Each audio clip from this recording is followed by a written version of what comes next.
नमस्कार, आप देख रहे हैं झलको शेखावाटी और मैं हूं आपके साथ पत्रकार दीपक शर्मा।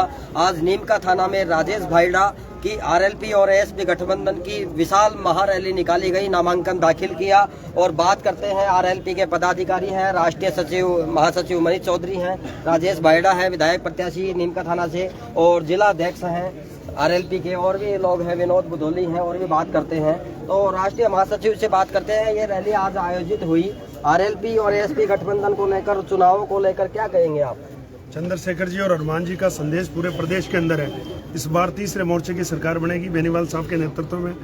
बड़े भाई साहब चंद्रशेखर जी ने कह दिया कि जो राजस्थान है उसमें मुख्यमंत्री का चेहरा आदरणीय हनुमान जी बेनीवाल है, और मेरे बड़े भाई हैं, मैं देश का नेतृत्व करूंगा, वो प्रदेश का नेतृत्व करेंगे। इसलिए दोनों के नेतृत्व में जो ये चुनाव हो रहा है पहली बार, वो एक राजस्थान को नई दिशा देगा, और इसमें शोषित पीड़ित किसान गरीब इनको अत्याचार और अन्याय से मुक्ति मिलेगी। बिल्कुल।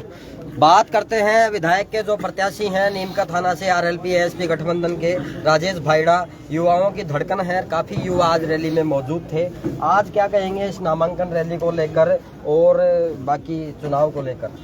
देखिए, जो नामांकन रैली का जो आज हमने आयोजन रखा था यहाँ हमारे नीमका थाना में, अपार जन समर्थन मिला है मुझे। 36 कौम के नौजवान, बुजुर्ग, माता बहनें अच्छी संख्या बल में यहाँ उपस्थित होके मुझे जो आशीर्वाद दिया है, मैं उसका शुक्रगुजार हूँ, आभारी हूँ। और हमेशा ये प्रयास रहेगा कि मैं अंतिम छोर के व्यक्ति तक पहुँचूँ, उनकी सेवा के लिए जो एक मानवता के तहत जो भी मैं कर सकूँ वो करूँ उनके लिए। नीमका थाना में चुनावों में तीसरे मोर्चे के रूप में आप उभरे हैं, तो ये कहाँ तक सही है? क्या होगा आगे? कांग्रेस बीजेपी की रणनीति को लेकर किस प्रकार से आप आरएलपी और एएसपी के लिए काम करेंगे?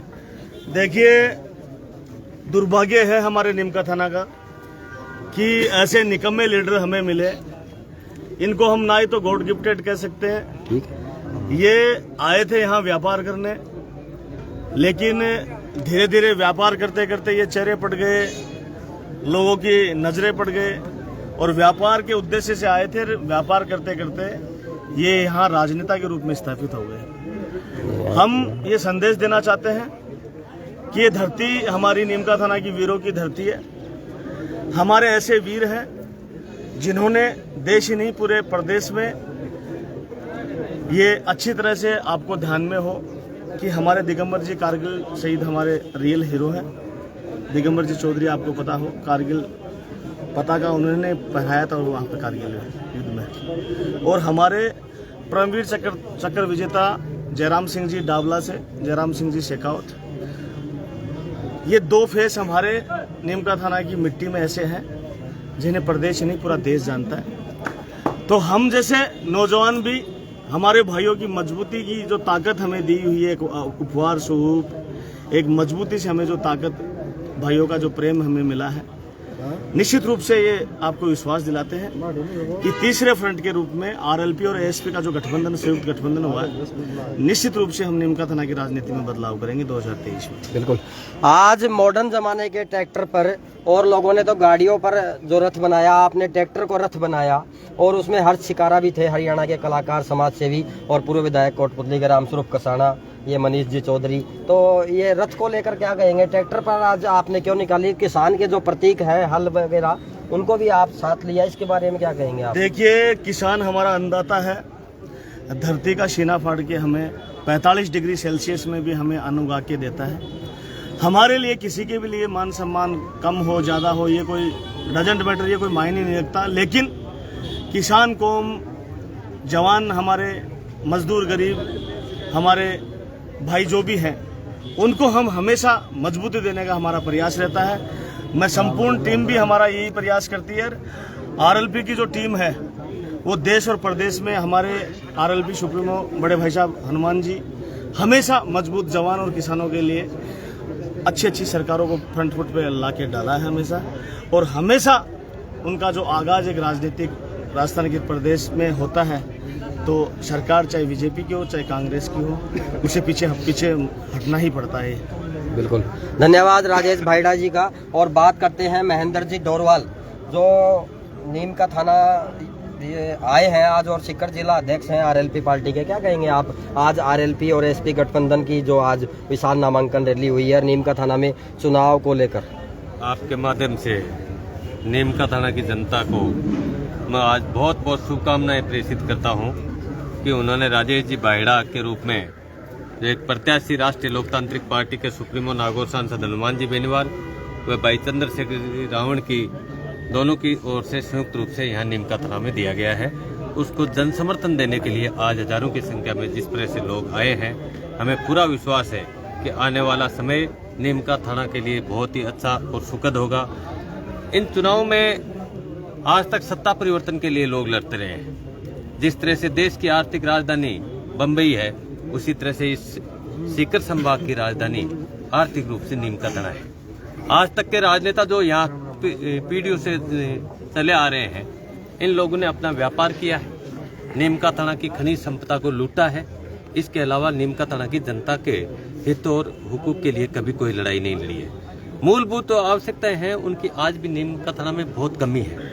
पानी की समस्या नीमका थाना क्षेत्र में बहुत बड़ी है, सड़कें टूटी हुई हैं। एक कुंभाराम लिफ्ट योजना कई सालों से आ रही थी, लेकिन अभी तक नीमका थाना नहीं पहुंची। वो उसका बजट आ गया, पैसे हो गए, ऐसा दिया जा रहा है जनता को। उस कुंभाराम लिफ्ट योजना के बारे में क्या कहेंगे आप, और आरएलपी पार्टी का क्या स्टैंड है? ये कोई चुनावी मुद्दा नहीं हो सकता हमारे लिए। कुंभाराम लिफ्ट योजना का जो मुद्दा है वो पानी नीमका थाना सहित पूरे सीकर संभाग को मिलना चाहिए। उस पानी के मुद्दे को लेकर जो कार्रवाई यहाँ के सांसद सुमेधानंद जी के द्वारा की जानी चाहिए, जो आवाज उनके द्वारा उठाई जानी चाहिए, वो आवाज आज नागौर सांसद हनुमान जी बेनीवाल 5 से 7 बार लोकसभा में उठा चुके हैं। तो हम तो इस चुनाव से पहले भी उस योजना को लागू करवाने और नीमका थाना सहित पूरे शेखावाटी को स्वच्छ जल मिले, इसके लिए प्रयासरत हम तो पहले से ही हैं। ये कोई हमारा चुनावी मुद्दा नहीं है। हमारी सोच है कि सत्ता परिवर्तन के बजाय व्यवस्था परिवर्तन होनी चाहिए। व्यवस्था परिवर्तन के लिए जो 70-75 साल से इन कांग्रेस और भाजपा के निकम्मे राजनेताओं ने जो शासन किया है, उसको कैसे चेंज किया जाए। जो सिस्टम यहाँ सरकारी विभागों में चल रहा है, उसको कैसे बंद किया जाए।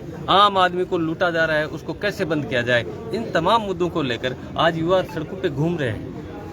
आप सब लोग जानते हैं किसानों की क्या दशा है। बड़े बड़े वादे करना, 20-25 दिन हमें नए नए आयाम और नए नए सपने दिखाकर हमारे वोट को लेकर चले जाना, इन लोगों का एक ही काम है। ये बड़े ठग हैं। पुराने जमाने में हमारे बुजुर्ग कहा करते थे, गांव में कोई ना कोई ठग आता है और वो गांव को लूट के चला जाता है। ये बहुत बड़े ठग हैं। ये 5 साल के लिए ठगते हैं, 20 दिन जनता के चरणों की तरफ देखते हैं, उसके बाद में जनता को इनसे कोई लेना देना नहीं है। जनता जाए भाड़ में, इनके घर भरे रहने चाहिए। ये तो लुटेरे हैं, इन लुटेरों की क्या बात करना है। एक परिवार लगातार कितने सालों से यहाँ राज कर रहा है। अगर नीमका थाना का विकास हो गया, परिवारवाद नीमका थाना में दिखता है क्या आपको? बहुत बुरी तरह से परिवारवाद। बाहरी एक व्यक्ति आके यहाँ से चुनाव जीत रहा है, जिसको हमने सीकर से नकार दिया। वो व्यक्ति यहाँ आज आके नीमका थाना का विधायक बना और यहाँ की जनता ने उसको स्वीकार किया। इसका मतलब नीमका थाना के मौजूद लोगों की कमी थोड़ी है, लेकिन धन बल के प्रयोग करके लोगों को झूठे सपने दिखाकर इस नीमका थाना को पिछले 75 साल से भाजपा और कांग्रेस बारी बारी से लूटते आ रहे हैं। यहाँ जब मैंने शुरू में आपको कहा था, ये आर्थिक राजधानी है। इनका फोकस, ये जो आप सड़कों पे फिर रही है, जो जनता फिर रही है, दलित, शोषित, पीड़ित, किसान, युवा वर्ग है, उनकी ओर कुछ नहीं है। इनका सिर्फ ध्यान है तो माइनिंग सेक्टर में है। और आप एक बात आप अच्छी तरह से जानते हैं, मीडिया से जुड़े लोग हैं, आप लोगों से भी ये लोग टकराते रहते हैं। आप लोगों को भी ये कुछ ना कुछ मैनेज करने का प्रयास करते हैं जब भी आप इनके खिलाफ कोई बात उठाते हो। इनका एक काम है, पैसा यहाँ से कमाना है और ऐश और आराम कहीं और जाकर करना है। नीमका थाना की जनता से इनको कोई लेना देना नहीं है। आने वाला समय नीमका थाना की जनता के लिए बहुत ही सुखद होगा। जिस तरह से हनुमान जी बेनीवाल ने कुल मिला के शेखावटी में आरएलपी पार्टी एएसपी परिवर्तन करेगी। हम कोई नीमका थाना में यहाँ उपस्थिति दर्ज कराने नहीं आए हैं, हम चुनाव जीतने आए हैं। और चुनाव जीतकर 36 कौम की जनता, जो दलित, शोषित, पीड़ित, किसान वर्ग है, युवा वर्ग है, उनके जो हक और हुकूक है, उनकी लड़ाई लड़ने के लिए मैं पूर्णतः आपको आपके माध्यम से आश्वस्त करता हूँ। हमारा प्रतिनिधि आने वाले 5 साल में इस नीमका थाना के लिए नया अध्याय लिखेगा। हनुमान बेनीवाल और चंद्रशेखर ये आएंगे नीमका थाना? जरूर आएंगे, बिल्कुल जल्द उनका आएंगे। प्रतिनिधि यहाँ है, तो उस प्रतिनिधि को संबल देने के लिए उनकी नैतिक दायित्व बनता है। जल्द आएंगे, कोई सभा होगी? जल्द आएंगे, बहुत बड़ी सभा होगी। बात करते हैं संवैधानिक विचार मंच के अध्यक्ष गिगराज जोड़ली हैं, इनसे बताएं आप नामांकन रैली को लेकर और चुनाव की रणनीति को लेकर। आज राजेश जी भाईड़ा का नीम का थाना में इतना भयंकर करेज है कि सारे नेता हर हथकंडा अपना रहे हैं और हम ये वादा कर रहे हैं लोगों से, आपको भरोसा दिलाते हैं कि राजेश जी भाईड़ा यहाँ से चुनाव जीतेंगे 100%। और गांव ढाणी गली मोहल्लों के लोगों में ये चर्चा है कि इस बार चुनना है तो सिर्फ राजेश जी भाईड़ा को चुनना है। चंद्रशेखर जी आजाद को हमें मजबूत करना है, हनुमान जी बेनीवाल को हमें मजबूत करना है। इसका कारण ये है, भाजपा ने केंद्र में बैठकर संविधान को खत्म करने की पूरी कोशिश की है। पूरा संविधान खत्म करना चाहता है जिसमें भारतीय नागरिकों के अधिकार छुपे होते हैं। कांग्रेस पार्टी के खिलाफ हमने आंदोलन धरने प्रदर्शित किए हैं। राजस्थान में सबसे ज्यादा दलित अत्याचार हुआ है तो कांग्रेस के राज में हुआ है। इस बार नीम का थाना में दलालों के सिवाय, एजेंटों के सिवाय कांग्रेस को कोई वोट नहीं डालेगा, क्योंकि हमें जेल जाना पड़ा है कांग्रेस की वजह से, और इसलिए कि हम हमारे लोगों के लिए लड़ते हैं। नीम का थाना से राजेश जी भाईड़ा ऐसे चेहरा हैं जो आज की अगर सभा में रैली में आपने देखा है तो नीम का थाना की सड़क पर 36 कौम का युवा दिखा है, 36 कौम का बुजुर्ग दिखा है, महिला दिखी है। इसका मतलब ये हुआ कि जातिवाद के जहर को खत्म राजेश जी भाईड़ा नीम का थाना से कर रहे हैं और करके रहेंगे। परिवार वंशवाद की राजनीति को हम खत्म करके रहेंगे, पूंजीवाद की राजनीति को हम खत्म करके रहेंगे। हमारे पास पैसा नहीं है, बहुत बड़ा धन बल नहीं है, लेकिन मैं वादा करता हूं खून पसीना हमारे पास हमारे लोगों के लिए है। हम हमारे लोगों को किसी पीड़ा में नहीं छोड़ेंगे, चाहे हमारा भविष्य कुछ भी हो, लेकिन हमारे व्यक्ति के लिए आखिरी क्षण तक लड़ेंगे। और हम तो ये चाहते हैं, और हमें तो पूरा लग रहा है कि राजस्थान की विधानसभा में इस बार राजेश जी भाईड़ा की नीम का थाना से आवाज गूंजेगी। और राजस्थान में अगर कहीं पर भी मानवीय मूल्यों के ऊपर हमला होता है तो राजेश जी भाईड़ा नीम का थाना से सबसे पहले विधानसभा के अंदर गूंजेंगे, और हनुमान जी बेनीवाल और चंद्रशेखर जी आजाद पूरे देश में इनको नाम को लेकर गूंजेंगे। धन्यवाद। और बात करते हैं, ये छात्र नेता है विनोद बुधोली, इनसे क्या कहेंगे आप? कहना क्या है, नीम का थाना की जो स्थिति और परिस्थिति जो दुर्दशा लोगों की हो रही है, गरीब मजदूर की हो रही है। जब गांव से एक किसान मजदूर व्यक्ति थाने में एफआईआर लिखवाने आता है कि मेरी बेटी को किसी ने छेड़ दिया, मेरे बेटे को किसी ने पीटा, घर पे आके मेरे मारपीट कर गए, तो यहाँ के पुलिस अधिकारी जो है एफआईआर तक नहीं लिखते लोगों की। वो पहले पूछेंगे कि विधायक महोदय, एक गरीब आदमी आए, उसकी एफआईआर लिखूं कि नहीं लिखूं? वो कह देगा कौन है गरीब आदमी, वो मेरे पैर तो पकड़ा ही नहीं, उसकी एफआईआर कैसे लिख सकते हो? उसको पहले मेरे पास भेजो, पहले वोटों की सौगंध खुलाओ, उसके बाद में मैं उसकी एफआईआर लिखने दूंगा। जेल जाने की तो बात दूर है, अपराधियों को इतना संरक्षण यहाँ मिल रहा है। लूट कसोट सरेआम जो नीम का थाना की धरती पे हो रही है। नीम का थाना आर्थिक सोर्स का सबसे बड़ा यहाँ से रेवेन्यू का केंद्र जो राजस्थान प्रदेश को देता है नीम का थाना। आज नीम का थाना की सड़कों को देखो आप, नीम का थाना की सभ्यताओं को देखो आप। नीम का थाना के अंदर देखो गणेश्वर एक ऐसी सभ्यता है जो पूरे देश में उसको प्रसिद्ध बनाया जा सकता है। लाखों करोड़ों रुपए मंथली कमाया जा सकता है। यहाँ के युवाओं को पर्यटक स्थल के नाम पे रोजगार दिया जा सकता है। 38,000 हेक्टेयर हमारे पास पर्वतीय एक बहुत शानदार क्षेत्र है, जिनको अपन बहुत शानदार पर्यटक स्थल के रूप में उसे बना सकते हैं। पर्यावरण संरक्षण में उसको अपने अहम जो है उसे चिन्हित करवा सकते हैं। देश प्रदेश में एक नई पहचान नीम का थाना को दिलवा सकते हैं। लेकिन इसमें सबसे बड़ा जो दुर्भाग्य है ये रहता है, या तो कोई बाहरी यहाँ पे आता है जो बिजनेस के पर्पज से आता है, उसको कोई मतलब नहीं है। 50, 60, 70 लाख रुपए पर डे की कमाई यहाँ के जो ठग हैं वो करते हैं।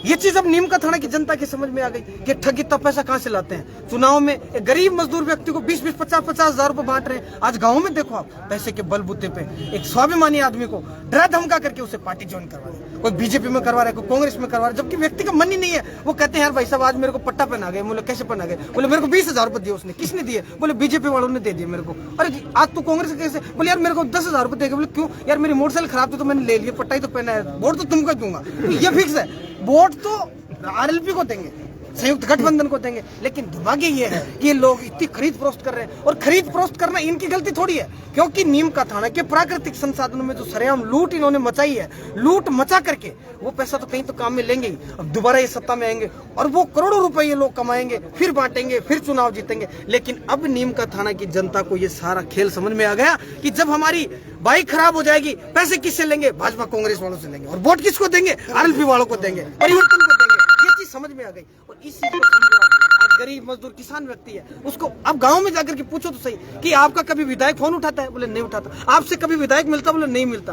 बीजेपी के विधायक तो यहाँ से जीतते हैं जो जीतने के बाद ऑस्ट्रेलिया चले जाते हैं। उनको ढूंढना होता है, उनसे मिलना होता है। तो चुनाव के 5 दिन पहले जाओ, माँ कसम वो घर पे मिलेंगे या फिर कहीं ना कहीं मिल जाएंगे। आ जाओ बेटा आ जाओ, और जाएंगे, किराया भी देंगे, गाड़ी की व्यवस्था करेंगे। कांग्रेस वालों की ये हालत है, जीतते जयपुर भाग जाते हैं, दिल्ली भाग जाते हैं, और बीजेपी वाले ऑस्ट्रेलिया चले जाते हैं। अरे भाई, जब स्थानीय अपना आदमी नहीं रहेगा, जिसका घर परिवार यहाँ नहीं रहेगा, तो वो यहाँ क्यों रहेगा? उसके बच्चे, बीबी, माँ बाप सब बाहर रहते हैं, वहीं वो रहेगा, वहीं अपना काम करेगा। यहाँ तो लूट करने आएगा कि कितने डंपर गए, बोले 50 गए तो पैसा मैं लेने आ रहा हूँ, जल्दी तैयार रखना, 12 बजे आ रहा हूँ, लेके पैसा उल्टा चला जाएगा। तो इसलिए हमें नीमका थाना के लोगों को वास्तविकता यही है कि इन सारी परिस्थितियों को समझ करके हम लोगों को निर्णय लेना चाहिए।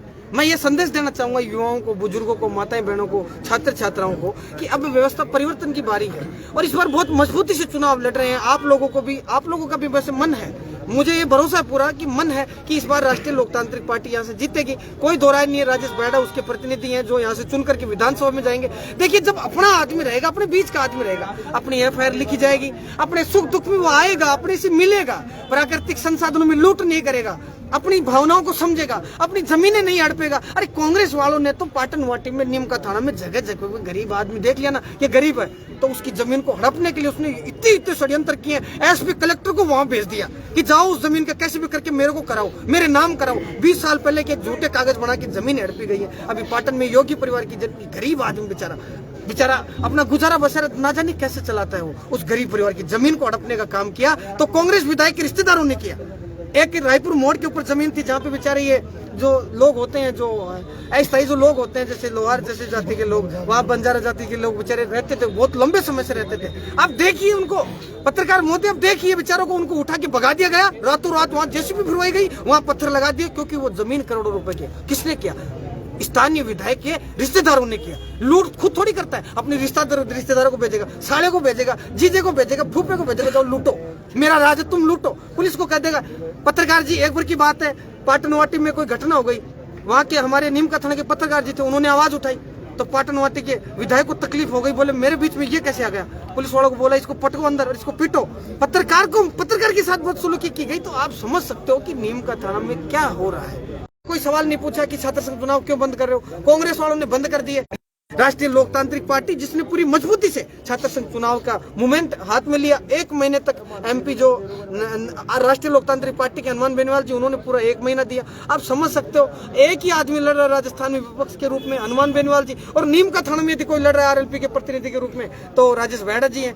बाकी यहाँ तो सारे ठग हैं। इन ठगों को भगा दो भाई, इस बार इन ठगों को भगा दो। ये निर्णय ले लो, ये मुट्ठी भींच लो कि इन ठगों को यहाँ से भेज दो घर पे, और परिवर्तन की दशा और दिशा में अपने मत को करो और बदल दो यहाँ की दिशा और सूरत। यहाँ की अपने खुद के संसाधन होंगे, पर्यटक स्थल होगा, गणेशपुर ऐसी सभ्यता होगी, अपने असम से, अरुणाचल प्रदेश से, पता नहीं कहाँ से लोग यहाँ अपने आएंगे, अपने गणेश्वर के नल पे नहा के जाएंगे, क्योंकि हम उसे इस लायक बनाएंगे कि लोग यहाँ घूमने आएंगे। हम पर्यटक स्थल बनाएंगे, 38,000 हेक्टेयर हमारे पास जो जगह उसको परिवर्तित करें। तो ये सब कब होगा? अगर ठगों को अपने वोट देंगे तो इस पत्थर को बेच देंगे, दिल्ली और गुड़गांव बेच देंगे। यदि वोट अपने व्यक्ति को देंगे, व्यवस्था परिवर्तन को देंगे, तो हनुमान बेनीवाल जी के नेतृत्व की सरकार नीमका थाना की दशा और दिशा और प्राकृतिक संसाधन अपने खुद के रहेंगे, अपन खुद उनमें कमाएंगे, बच्चे उनमें रोजगार करेंगे, बाहर से आने वाले लोगों की मान मनवार करेंगे, और नीमका थाना प्रदेश और देश के दृष्टि पटल पे आएगा, प्रदेश के नक्शे में आएगा, देश के नक्शे में आएगा। नीमका थाना का युवाओं के लिए इससे बड़ी सौभाग्य की और क्या बात हो सकती है। मैं तो यही कहना चाहूंगा कि परिवर्तन पे वोट देकर के बना दो, इस बार मिसाल कायम करवा दो। बिल्कुल, ये थे हमारे साथ छात्र नेता विनोद भुदोली, और इन्होंने भी काफी मसलों पर अपने विचार प्रकट किए हैं।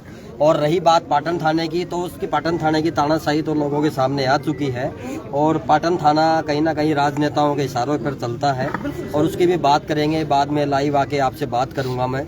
और आप सभी का धन्यवाद। जय हिंद, जय भारत।